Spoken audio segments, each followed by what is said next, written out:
자, 오늘 하나님의 말씀은 사무엘하 9장 1절로부터 13절까지의 말씀입니다. 오늘 이 말씀 통하여서 우리가 어떻게 세상 속에서 사람과의 관계들을 만들어 나가는지 지혜를 얻는 귀한 복의 말씀이 되어지기를 주의 이름으로 축원합니다. 먼저 1절로부터 3절까지의 말씀 속에서 중요한 말씀은 바로 요나단으로 말미암아 은총을 베풀리라 라는 것입니다.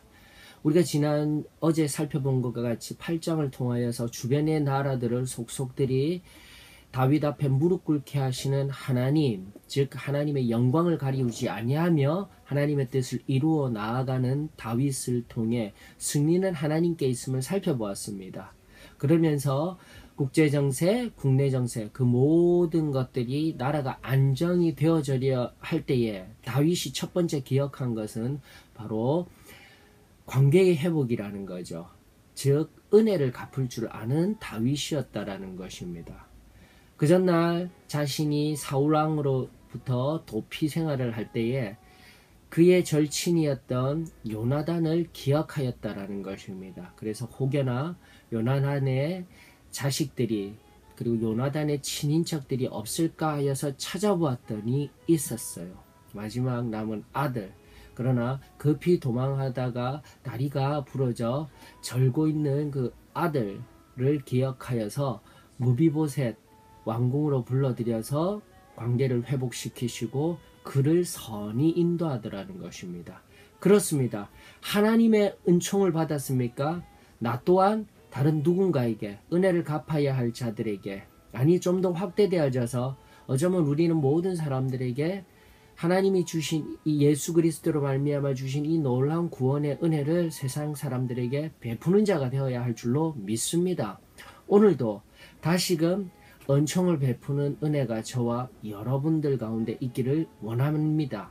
요나단으로 말미암아 다시금 은총을 베풀었던 다윗을 기억하며 어떠한 경우에라도 관계를 회복하는 자가 되어지지 단절하는 자가 되어져서는 아니 될 것입니다. 이것은 구원받은 자가 날마다 삶의 배상을 이루어 나아가는, 즉 사람과의 관계의 배상을 이루어 나아가는 지혜로운 승리하는 삶의 한 방법인 줄로 저는 믿습니다. 자, 그리하였을 때에 8절에 보니까요, 여기 그렇게 다윗 앞에 나온 무비보셋, 그 무비보셋이 자신을 이렇게 이야기하고 있습니다. 나를 죽은 개 같아라고 이야기를 하고 있습니다. 그렇습니다. 관계의 회복 가운데 우리가 또 기억해야 할 것은 그 관계를 회복당하고 용서함을 받은 자의 자세를 성경은 끊임없이 이야기하고 있어요. 내가 용서받았기 때문에 나는 그걸로 끝이고, 과거에 내가 화려한 이력들이 있기 때문에, 과거에 내가 이러한 일들을 하였기 때문에 지금 현재를 겸손하지 못한 모습으로 나아가게 되면 결국은 그 화해와 화치는 깨어지게 된다는 겁니다. 즉 용서함 받고 관계를 회복당한 자, 그가 반드시 취하여야 할 성경의 진리는 겸손이에요. 즉 자신을 늘 낮추어서 그를 회복시킨 자를 존중해주고 또 그를 따라야 할 줄로 믿습니다.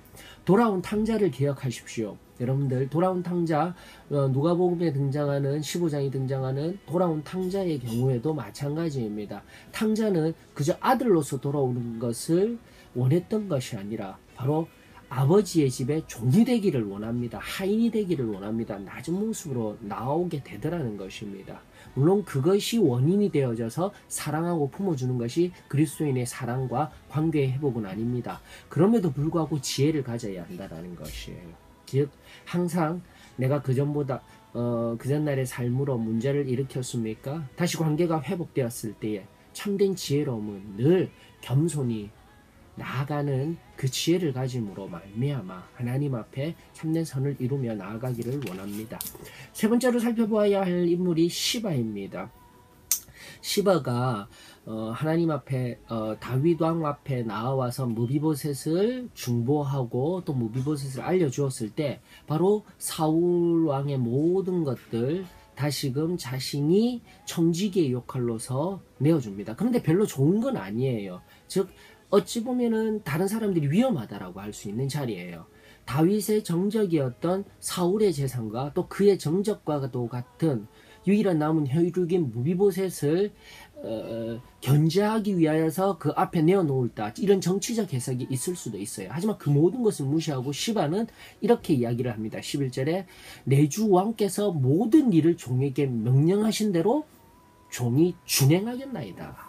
그렇습니다. 오늘날 어떠한 상황, 어떠한 정치적인 것들, 이런 것들 바라보던 사람이 아니라 이 시바와 같이 좀 순전하게 하나님의 말씀 앞에 온전히 순종하며 나아가는 은혜가 있기를 원합니다. 물론 사무엘하 16장에 보게 되면 시바도 욕심이 생겨요. 탐욕이 생겨요. 그래서 거짓을 꾸며서 압살롬의 반역의 때에 무비보셋이 나오지 못하였다. 그 다리 저는 자가 나오지 못한 실제 상황, 실제 팩트들은 무시한 채 자신의 탐욕을 나타내었다가 결국은 쫓기는 자리에 들어가게 되죠. 그러나 지금 이 현재의 시바는 다른 것 이것저것 바라보지를 않습니다.